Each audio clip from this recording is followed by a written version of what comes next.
All right, today we're going to dive into something pretty different. It's a new kind of digital network called mFLO. And really, it's this big experiment that's asking a really simple but powerful question about how we all connect online. So, what if the size of your wallet just didn't matter? You know? What if your influence on our network had nothing to do with how much money you had or even how loud you could shout? That's the core question mFLO is built on. It's a real pushback against that whole pay-to-play thing we see everywhere, from social media to crypto. Okay, let's just lay it out side by side. On one hand, you've got the world we're all used to, right? Pay to win. The loudest voice, the biggest wallet, that's what gets you noticed. But then, on the other hand, you have the mFLO experiment. And it just flips that whole idea on its head. It says, nope. Here, it's about participating with precision. It's about your deliberate actions speaking for you. And maybe the biggest thing, your record of participation is what counts, not your capital. So you're probably wondering, okay, that sounds great, but how does it actually work? Well, the whole system, and I mean everything, is built on this one really elegant, powerful idea. It's the engine for every single action on the platform, and it's called the quest key. It's a four-step pattern, and it's super clever. First, a quest gives you a target. Think of it like a specific coordinate on a map. Then, your job is to burn tokens to try and hit that target with pinpoint accuracy. And burning just means sending them away forever. The cool part is what happens next. The transaction's unique signature, its hash, that becomes your personal key. And that key is what unlocks the gate, letting you participate, whether you're writing, voting, or playing a game. And this is where it gets really interesting. This idea of precision. See, every token burn has 18 decimal places. 18! That's not just a number, it's like a huge, massive canvas. The quest target is a single point somewhere on that canvas. So your job isn't to throw a giant bucket of paint at it, it's to use a tiny, precise brush to hit the exact right spot. It's all about skill, not size. It's the ultimate equalizer.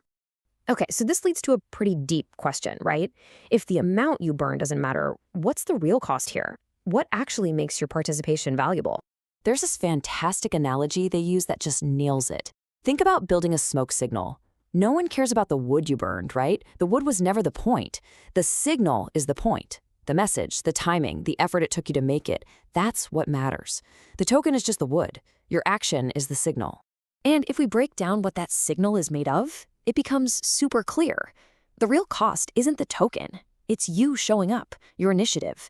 It's the skill you show with your precision. It's the time and patience you put in. It's the record you build over time of doing all these things well. And that whole number, the amount of tokens, that's just a routing label. It's like a zip code that tells the signal where to go.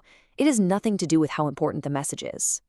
So it all comes down to this one core idea: record over capital. Simple as that. Your history of thoughtful, precise actions is what gives you a voice here.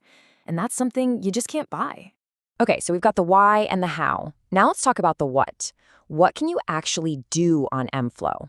Well, it breaks down into three main ways to get involved. You can create, you can cultivate, or you can compete.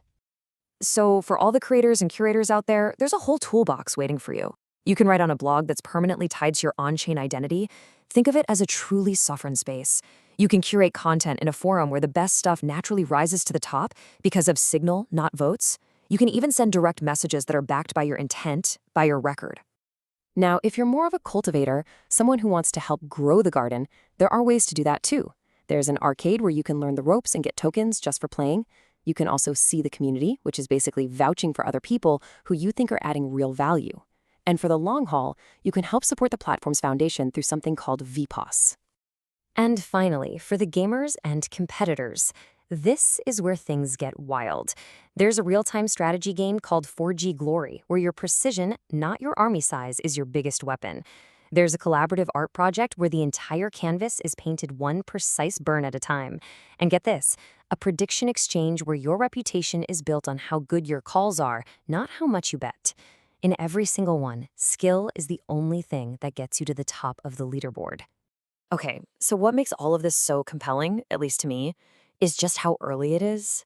This isn't some finished product being handed down from on high. It's a living, breathing experiment. And that means there's a really rare window of opportunity for anyone who finds these ideas exciting. I love this quote they have for new people. It says, "This is a community still finding its voice." The point is, the code is there, the mechanics are running, but the culture, the actual feel of the place, that's being built right now by the people who are showing up. They're literally setting the tone for everything that comes next. And honestly, that's really why we're talking about this today. The mFLO platform is actively looking for its first participants, its first volunteers.